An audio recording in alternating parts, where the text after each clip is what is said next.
I will start out by introducing Mike Baker, Deputy Village Manager. Wait, who? Happens to be the project manager on this little project called Facilities. Who's he standing behind me? He's right behind you. I'm sorry, Mike. It's all right. Didn't see you sneaking back there. Very sneaky, very sneaky. Good evening, Mayor, members of the council. Thank you, Dave. Tonight we'll be providing an update on the Facility Replacement and Sustainability Plan, FRSP for short, and also providing an opportunity for council to consider a motion approving the schematic design plans, which were included in your packet, and approving the updated total project budget. I'll be working from the information on the whiteboard here, as well as some visuals on the screen as I go through my presentation. Before I go any further, let me introduce some folks we're working very closely with on this project. David Yandel from FGM Architects, Nicole McElroy from Leopardo Construction. Nicole and he's David. Thanks for that clarification. It's the glasses. That's all you remember. As a reminder, we have had some recent discussions over the past several months on this topic. As you'll recall, back in January, Council got a chance to review the exterior designs and provide some direction on how the building looks from the outside, and also provide direction on environmental attributes incorporated in the facility.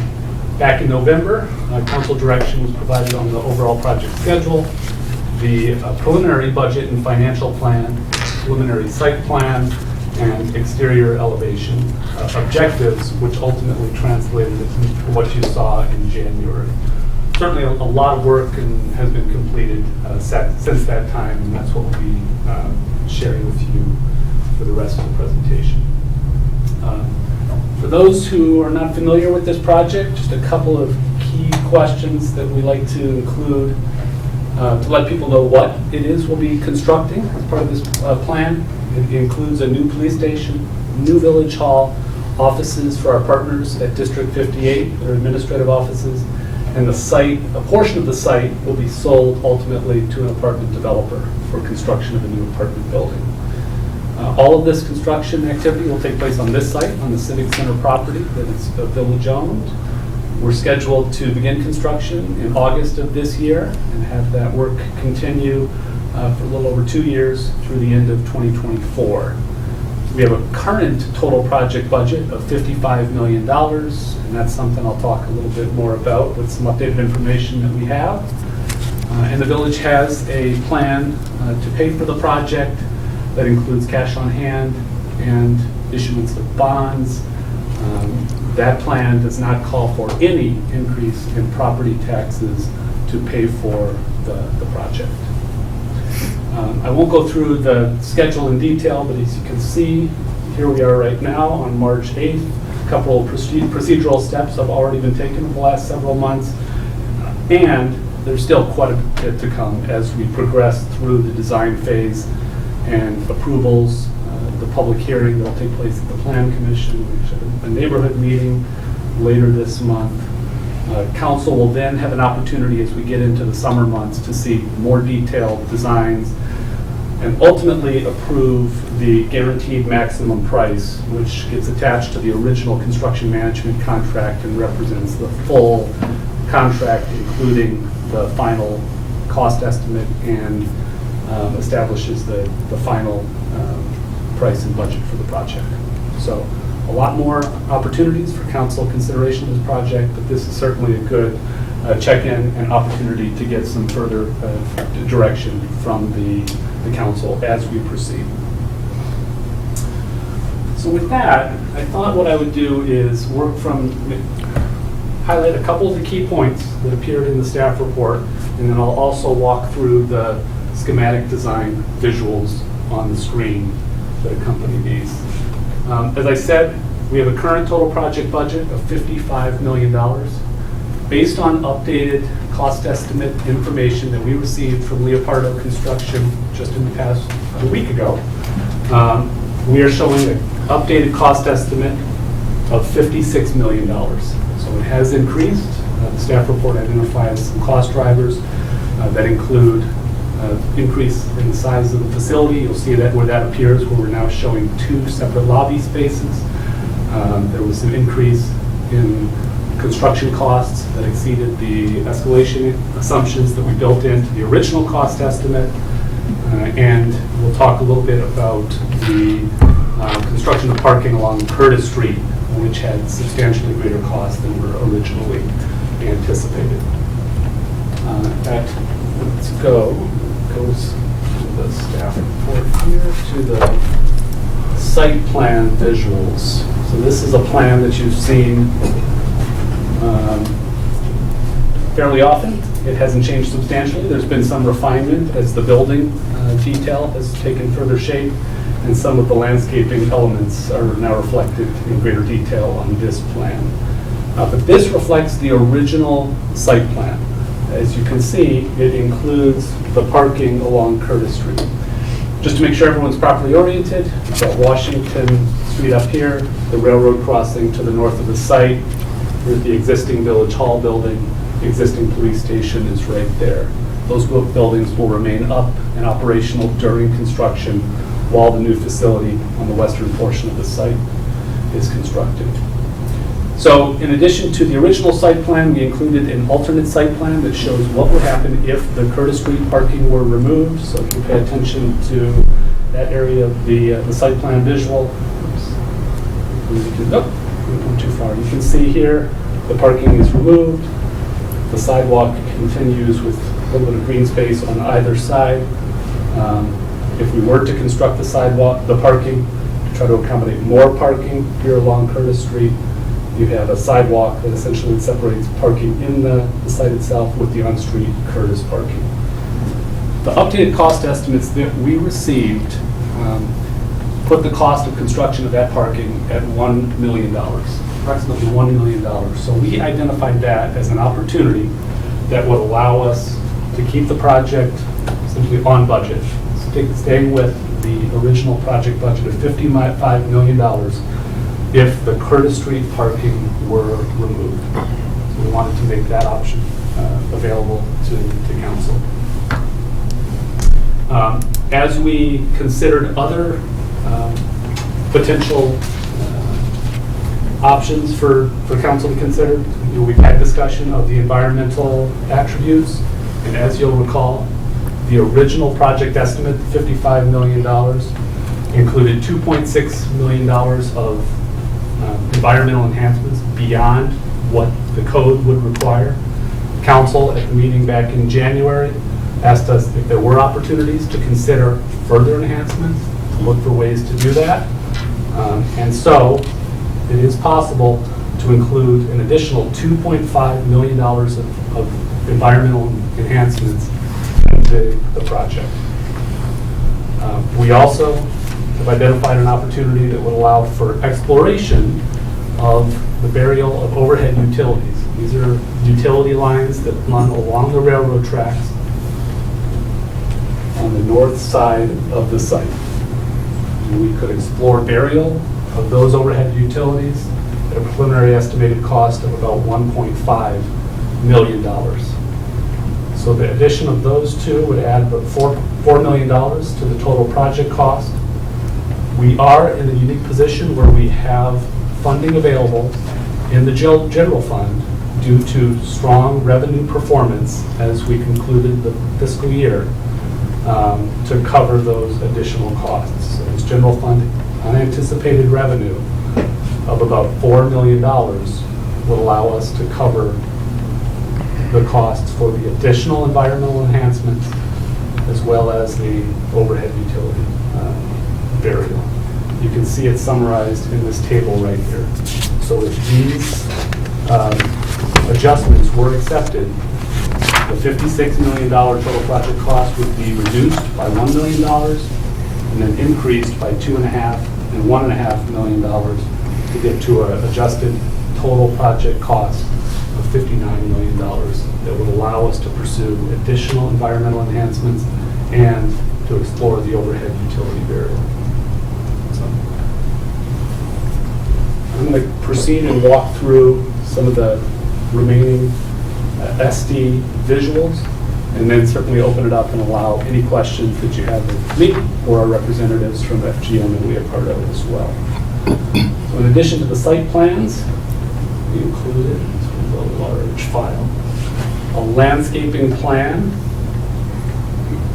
that you can see again shows the building in the northwest location with landscaping attributes around the entire site, but with heavy focus on landscape materials in the plaza area, with the entrance to the police station lobby right here, the village hall lobby right here, and the well-landscaped plaza area in between those two lobbies. The walkway on the west side of the site also features extensive landscaping as well, and we have much clearer definition of pedestrian walkway across Washington Crossing, directing pedestrians to an area which will funnel them into this walkway and then further onto the site. So we go to the next visuals. Here we have updated renderings. These are very similar to what council saw back in January with some enhancements, again, trying to capture the further definition we have at this point and the direction that we've received from council, incorporating environmental attributes into the appearance of the building. You can see there's a bird's eye view. This is from the Curtis Street entrance to the site, looking to the northwest. You see those entrances to the Village Hall, District 58 offices, and the lobby space, and the police station lobby on that side of the building. This is a visual from Curtis Street looking to the northeast. A bird's eye view from the northeast. This is from the northwest corner looking to the southeast. Essentially the crossing, Washington Crossing is right here, following people onto that walkway. They're continuing further to the south. This is a view from the northeast portion of the site looking to the southwest. And some additional information that we provided included the floor plans in the schematic design package that show the location of the primary functions and departments. The police represented in blue, the village hall functions in orange. This is the first floor. Again, the lobby entrance is here, village hall in District 58, police lobby on that side. The brighter yellow spaces are the public areas, including council chambers in the main lobby. And the cream-colored spaces are the building support and shared staff spaces within the building. So this is the ground floor.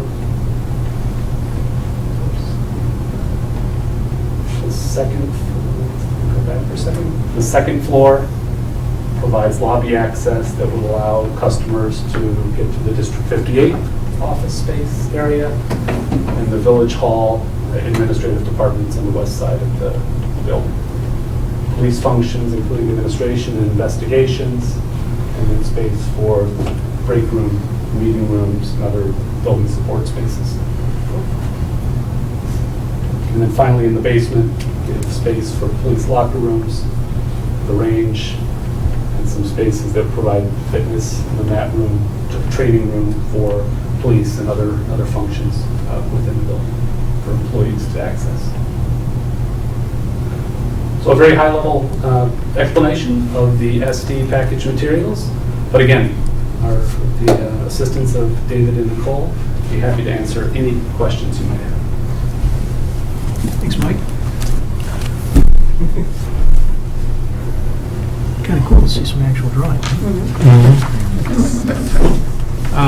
So, obviously, anybody that's got any particular questions, we need to get those answered. We also need to talk about what kind of direction we think we want to head down as it relates to some budget adjustments. So is there anyone who wants to sort of start the discussion? Greg, go ahead. Thank you, Mayor. Mike, just a quick question to start anyway. The photovoltaic panels that would go on the carports in the parking lot, where do those carports appear on the renders? So the site plan. we envision the carports would be located in the secure police area, and in addition to providing a space for the additional photovoltaics, it would also provide covering for additional squad cars and police vehicles that are not parked inside the indoor garage area. Got it. Thank you. Right. Yes, it was programmatically, that made a lot of sense. Police department having the ability to kind of back in their squad cars, kind of like a double-loaded alley. Thank you. Into like a double-loaded alley that would have coverage, and then give them kind of a straight line into the back door to the police department. Thank you for that. As far as the items that we've got here on the key points, I'm in support of all of them. I like the idea of removing the parking if we feel like we can replace it elsewhere. And Mike, I don't know if you could show some of the detail on why we think we can remove it, because I know downtown parking is always an issue. And I think walking folks through some of that detail will be helpful to say why we can absorb the loss of those spaces on Curtis Street. So we took a look at the, did some analysis of the parking system, particularly the usage of the commuter lots throughout the downtown area. The lot in question, where the building will be located, parking lot L, currently has 86 spaces. As we've looked at usage over the past 2 months, the average daily usage is 18 spaces per day being occupied by a vehicle. We also looked at all the other quarterly permit commuter lots in the downtown area. And of all of those lots, we found that there was occupancy, available spaces of just under 200 on a daily basis over the months of January and February. So we believe the system certainly has the capacity to absorb those commuters as we implement this plan. Excellent, thank you. As far as the remaining pieces of it, I think the additional environmental attributes are great things that we could add to this building. Obviously we're making certain gains simply by replacing an old, outdated building with something new. And I think the package that we've already got, included in the $55 million estimate is great. And I think the enhancements that we can get with the additional $2.5 million are just fantastic. We have an opportunity to really showcase how our village is sustainable and takes care of the environment. And I think we should take that opportunity. As far as the utility burial, I'm all in favor of exploring that. I think it adds to the aesthetics as well as, I would think, enhancing at least a little bit the safety of the area as well. I think it's the right thing to do all the way around. So we save a little bit of money on removing the parking and spend a little bit more for what I think are great additions to what will be, I think, a fantastic building. Thank you, Mayor. Thanks, Greg. Anyone else want to jump in? Leslie? Sure. I am also in favor of everything we see up here. As somebody who does take the Metro 3 times a week now, ridership is certainly down, and from a lot of the folks that I'm used to commuting with, I'm hearing that people are either working more remotely or completely remotely from home, or like me, we're at least working from home part of the time. And so I think it's very reasonable that for these next few years, we can remove that Curtis parking. And then if we see that ridership ends up going up over time, then we can think about that in a larger, more comprehensive way. But I'm definitely in favor of kind of staying on budget that way. I am obviously in favor of all of the environmental attributes. I think the things that we chose to look further into are going to get us enough bang for our buck and really make a difference when it comes to our carbon emissions and our sustainability efforts. So I am definitely in favor of all of the environmental attributes.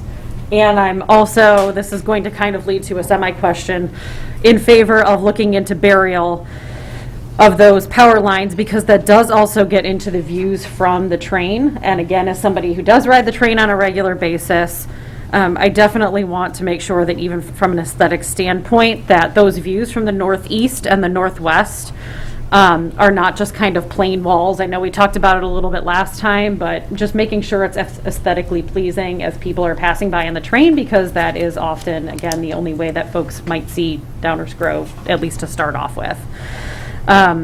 So that's part of it. And then something else that I just want to throw out there, I know we are not into the weeds of what the internal schematics of the building will look like, but as we start to think about some of these shared spaces, I just want to throw it out there for thinking about gender neutral bathrooms and trying to be inclusive of all, and potentially for staff something like space for a mother's room or something else like that. So I just wanted to put that out in the ether of things that I would like us to consider as we move forward. Absolutely. Thank you. Anyone else? Rich?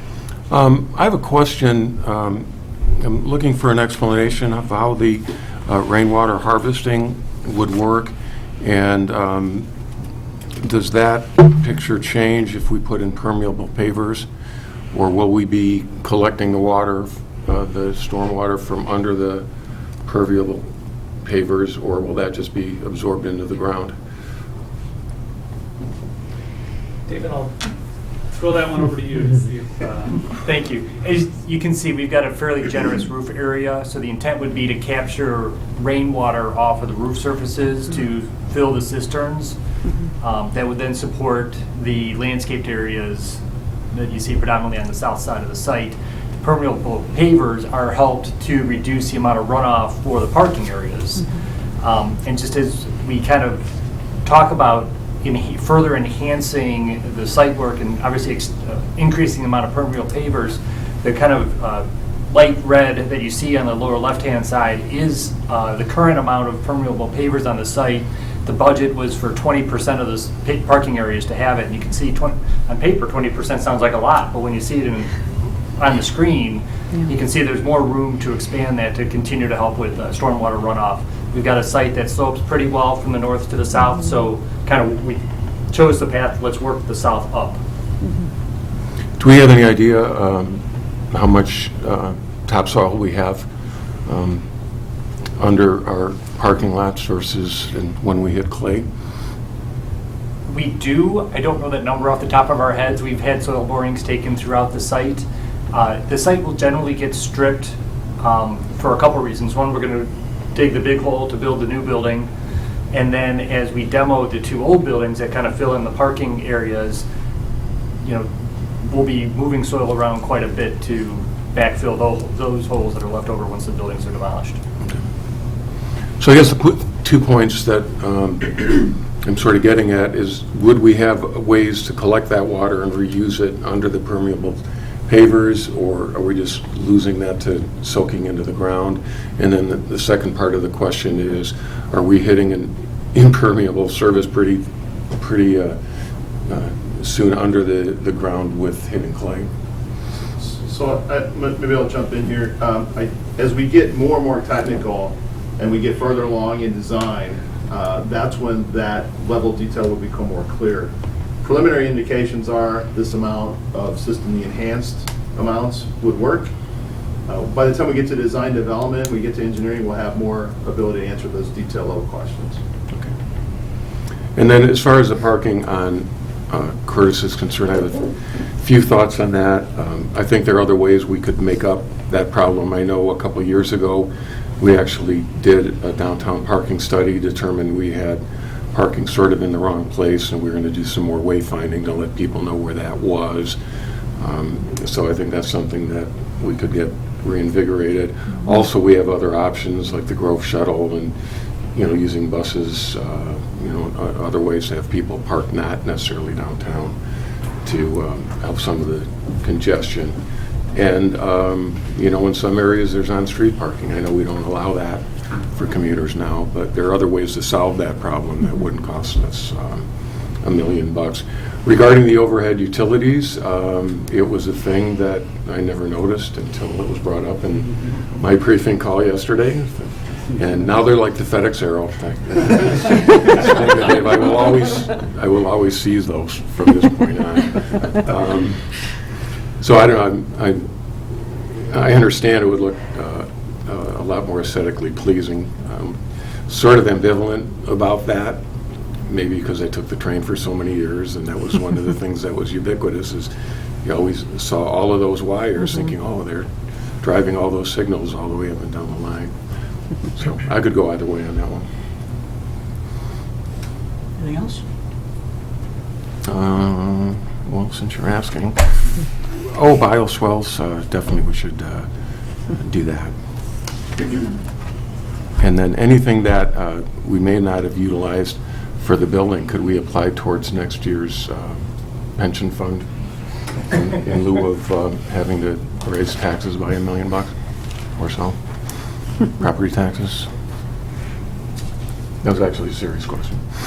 I believe that's a topic we'll get into later this year as we go into our annual long-range plan discussions, including updates on overall financial performance. Okay. Dave? But the general point is we have a one-time source of funds that we didn't originally plan on. David, what you're saying, if I interpret it the way you were further describing stuff for Rich here, is the all of these are still very much a maybe it's an idea we would want to pursue kind of stage, right?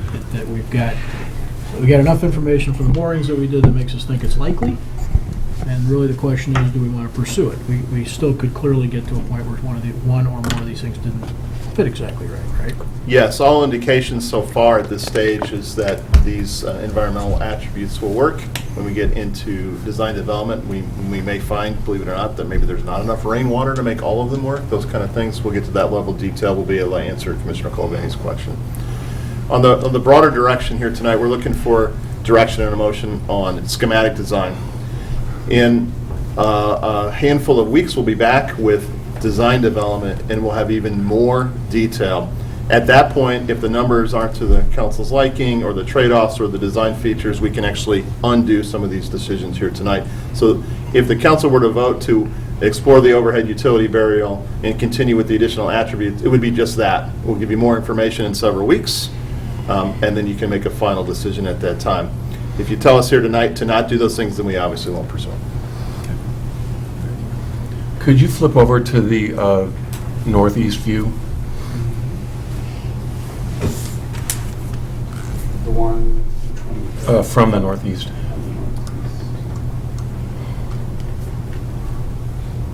Oh, yeah, that one.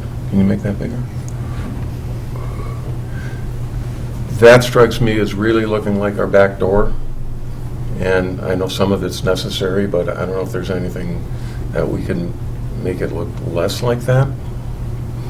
Particularly as people are heading back in from the city, that's going to be the first thing that strikes them. And I don't know if there's some attributes from the south side of and the west side of the building that we might be able to bring back here that wouldn't impact the utilitarian nature of this. we can explore those.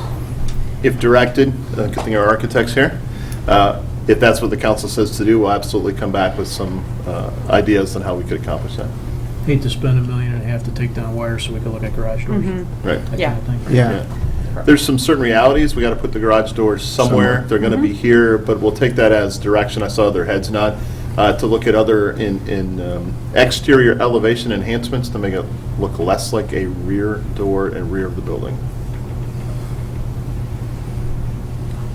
That was lots of head nodding, right? Yes. Do we have any head shaking on that one? Good choice of words, Dave, rear of the building. Yeah. Okay. Go ahead, Jump Nicole. in, go ahead. International Women's Day. Oh, thank you. Oh, boy. Yep. I don't want to be too repetitive here. A lot of my colleagues stole things that I was going to say or ask for. So I'll be direct and to the point. I am for 3, 4, 5, and 6 of the key points on the board. I believe, removing the on-street parking sounds a little like we shouldn't do it. However, when you look at the chart that you showed earlier, which I'm glad Commissioner Jose asked to see because I was going to ask for that as well, you see that I think we're good. We've got enough spots available. I think what the pandemic has done is free up some of those spots due to job location changes. So I'm okay with that. Originally, I was thinking 1.5 million to bury the utilities, but truly, and Commissioner Gilmartin has brought this up numerous times, when you're going by on the train, that's really your view of the community. Whatever is right there, whether it be that station or Village Hall. So we're making this such a beautiful building. I would hate to have those power lines in the way. So I think for me, I would definitely want those buried. Would love to see some enhancements here because I thought the same thing. I was like, great, great, great. Oh, this is like what you're going to say. No offense, guys. But, it's like when you're passing on the train, this is it. I like the sign on the side when you get a little bit further down the tracks there. But if we could do anything in this space, I think that would be wonderful. So 3, 4, 5, 6 key points. I'm in. Thank you. Thank you. Yeah, just to go on record too, I support the same for many of the same reasons that have been already brought up. I certainly think the parking is something that if we ultimately decided 2, 3, 4 years down the road, we can always put parking spaces there. I guess I was maybe thinking like, how much are we spending on just making it into the sidewalk and how much are we losing? But I think it's going to be negligible compared to what we'd have to do to make it parking, and the analysis seems pretty straightforward. I don't think personally that we're going to all be home forever, but I do think that's something we can wait on. And I too had obviously similar comments to this, and like what could we even do with those garage doors? I know that they probably have to be a certain grade, but there's all kinds of treatments and things like that. So, but I don't think I have anything else to add new that hasn't been mentioned, and I support all of the recommendations that are here. Thank you, Mayor. Danny? Just, I'm definitely also in favor of 3, 4, and 6. Obviously, the parking, for reasons that Leslie mentioned, I don't think that is coming back. We see empty lots, commuter lots, all over since the pandemic happened, and I don't think that's really coming back. So I think that that's a reasonable cost-cutting measure that we can do to eliminate those. However, I kind of agree with Rich on the burying of the utility lines, the electrical lines. I just feel like 1.5 could be allocated elsewhere possibly. And I agree that the aesthetics of removing those power lines would be great, and this is the view that you're going to see from the train, and maybe the only view of Downers Grove you see. However, I did verify when I left Village Hall yesterday that it's only going up until Washington.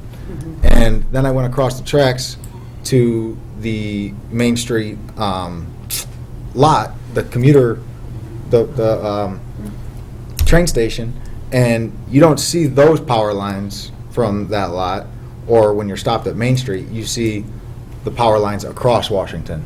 So you're still going to see power lines regardless if we remove those, we bury those ones or not. So unless we can bury them all, I think it's buried cost. Well done. Okay, anything else? That's it. All right. On the couple of subjects here that maybe aren't entirely all in, on the power line thing, at this stage, I'd like to have those further defined. I don't know, are they $1.5 million? Are they 3? Are they really $500,000? I think we ought to at least, at this stage, continue to pursue to get the details on that. I think there is a risk that we've got a lot of power lines in a lot of places. And so there is a certain amount of, I think Danny's point is kind of spot on. If we get to the end, we still may have some additional escalation, right, from a variety of things, from building costs to design changes along the way. So if we got to the end and this was it, I'd probably shrug and say, yeah. But let's know what it really is and decide, because it may be, it's not very high priority to me. So, is that something that we could wait until, like that we could wait on, or where No, would that go in the process? Given the time it takes to design and work with ComEd to come up with the right number and what it would actually look like and how it would integrate with construction activities, we should start looking now. Okay. But telling us to look into it now does not obligate us. Right, right. yeah. And what I've heard tonight is it's sort of a package deal on the north elevation, that there's an element of the utilities and there's an element of the building design, and perhaps we should be looking at this in concert, in context of this $1.5 million, and we can probably give you a couple options when we get to design development. Great.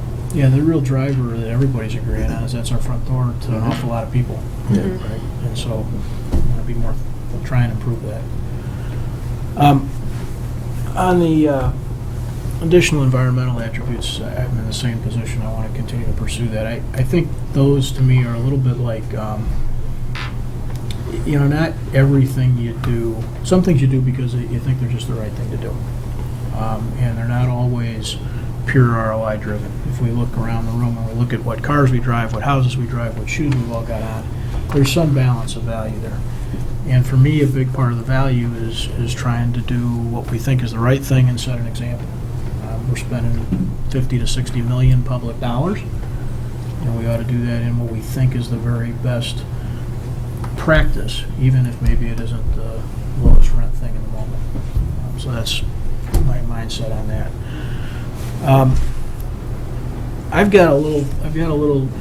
All of my colleagues have seen some words from me concerning some naming issues, which I want to get. I'm actually going to read through this evening, but I don't want to commandeer the dialogue. So before I get into that, are there anybody else got anything they want to add, or additional questions they have, or clarifications on these directional things? Mayor, did you want the motion before you start in on the naming issue? Probably a good idea.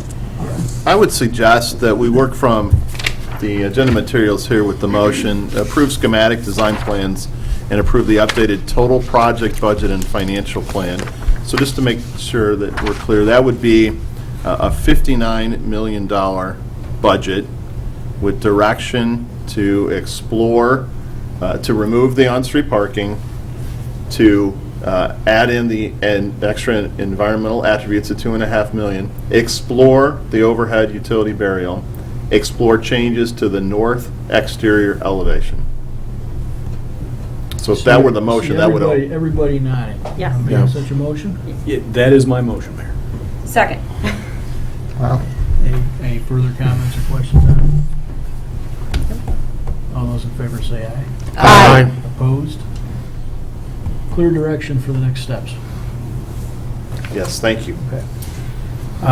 I'll probably wrap things up here, but I don't want to do that before anybody else wants to jump in. Does anybody got anything they want to add? All right, well then, if you'd bear with me. Some of you have heard some of this, but I've got two issues that I think warrant an opportunity for me to say a few things and for some head nods, hopefully, from the group for this evening, specific to our facilities. So I want to take a moment tonight to raise these two subjects. As we continue to make this progress on our facilities project, various decisions have to be made, some sooner rather than later, as they can affect the design process. Part of the process we don't want to delay. Specifically this evening, I'm hoping there's support from my colleagues on two subjects: naming of council chambers and a design premise and naming for the exterior entry area plaza. Based on where we are in the process, this evening seemed like an appropriate time to bring these to the forefront. I've talked about these in writing and briefly verbally with each of you, but I thought it ought to be part of the record tonight. So the first concerns council chambers. I'd like to name council chambers in honor of the late Mayor Betty Cheever.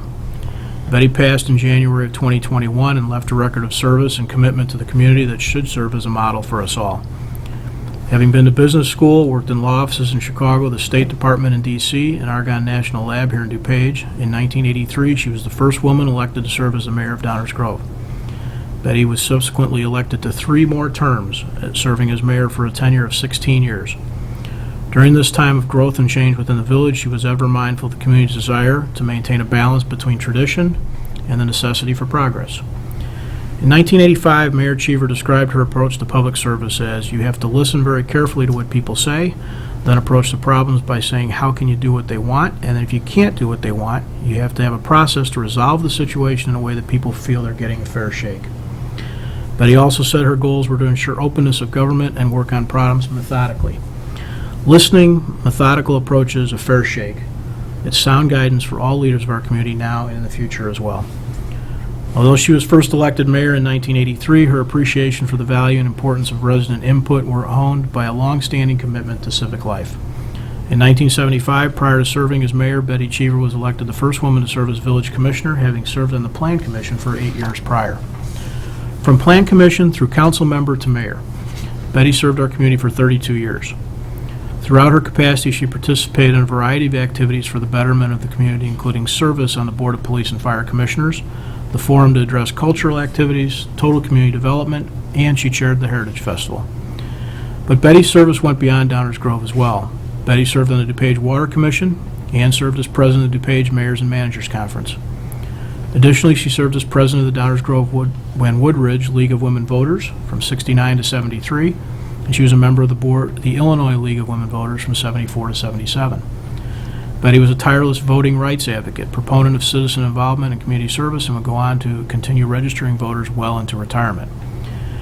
I met Betty around 2000, and I'm forever grateful for her counsel and encouragement.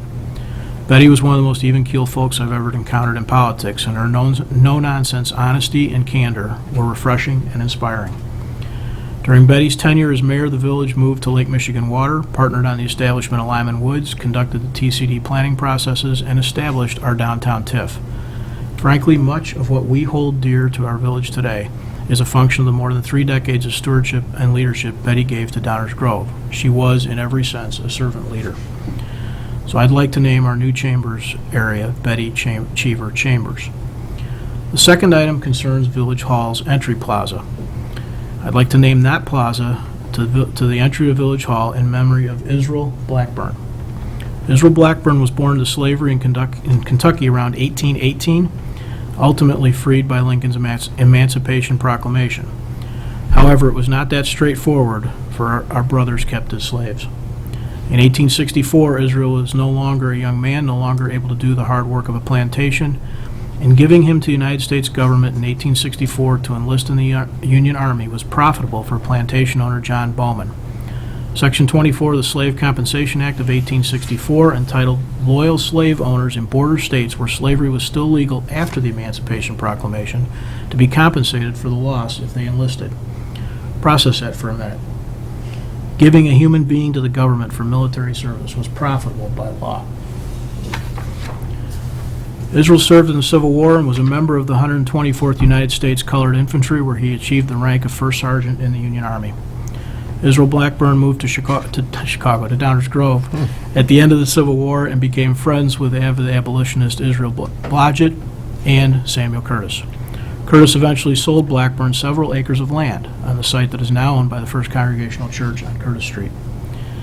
In 1874, Israel was one of the signers of the petition for incorporation of Downers Grove. Blackburn was involved in teaming. I had to look that up. Anybody know what teaming is? Using multiple horses to ferry goods, typically from a railroad or a dock, to a purveyor or seller. Think about that in Downers Grove in the late 1800s. He also became an active member of the Napier Post of the Grand Army of the Republic in Downers Grove and participated in many Decoration Day parades to honor the graves of Civil War soldiers buried here. They say Israel was a tall man, at least for the times, 6'2", as tall as Fieldman. His neighbors referred to him as Uncle Larry. He was esteemed by many and always noticed when he walked around the village. But what about noticing? It's also been said that the children who followed him around could clearly see the lash marks on his back from former slave days. While his youngest child was named Lincoln, quite possibly in honor of the late president, 2 of Blackburn's sons, Malcolm and Israel, joined Israel in being buried in the Main Street Cemetery. Israel Blackburn, born a slave, served this country in repudiation of slavery, and then became a successful landowner and raised 5 children, largely in Downers Grove. In support of the civil rights proclamations we've made, I want to make a concrete and permanent statement that civil rights is our first calling as a village government. Plazas and public squares across the country and the world are often a gathering place for public voice and debate, for celebration and demands for change, and as future generations approach their government here, I'd like them to walk through a physical reminder of what we think is important. I'd like to ask the design team to incorporate the history of Israel Blackburn and his life's journey from slave to landowner into the design of our shared public space, and I'd like to name the plaza Blackburn Civil Rights Plaza. So I bring these two topics up this evening, and what I'm hopeful is that my colleagues will all nod their heads in support of these.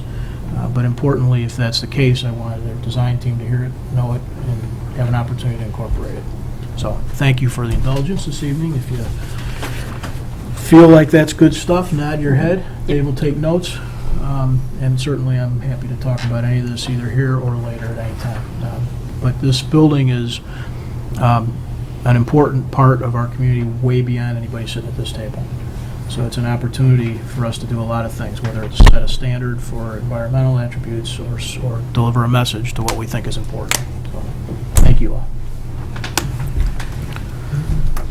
I have that as direction, all heads nodding on that one as well, correct? I'll say out loud, that's good stuff. Yeah.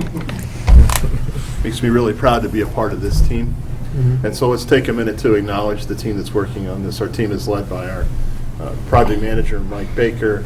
We are the folks, David Yandel and his team at FGMA, Nicole McElroy at Leopardo, Lee McMillan at Leopardo, Brian Mead at FGMA, and all sorts of staff members who are really stepping up, particularly folks in community development and public works and legal, who just do so much work, and Mike makes it look so easy because his presentation skills are top-notch. So just a big thank you to all the team that's gotten us to this point. Well done, everybody on that team. Thank you, everyone. Also, the thank you. handwriting I know the handwriting just puts us all to shame. just blows my mind. I have one other specific question. Rich, Were please. the gateway signs included in this? So The village? we don't have particulars on signage yet, but we did talk about that in today's staff level meeting, and I think by the time it hits Plan Commission, we'll have some information to share. Okay. And by the time we get to design development, we'll have a lot of detail to share. Thank you. Just a question of clarity, are you speaking of the gateway signs specific to the building or all around town? Around town, I was Yeah. asking, too. Yeah, that's great. That's great. Little branding exercise. Yeah, I'm a little familiar. Everywhere you come into town, it'll be a preview of this building, so, Yeah. advertising. Anyone else got anything for the evening? All right, is there a motion to adjourn? So moved. Second. All those in favor say aye. Aye. Opposed? We are adjourned. Thank you all.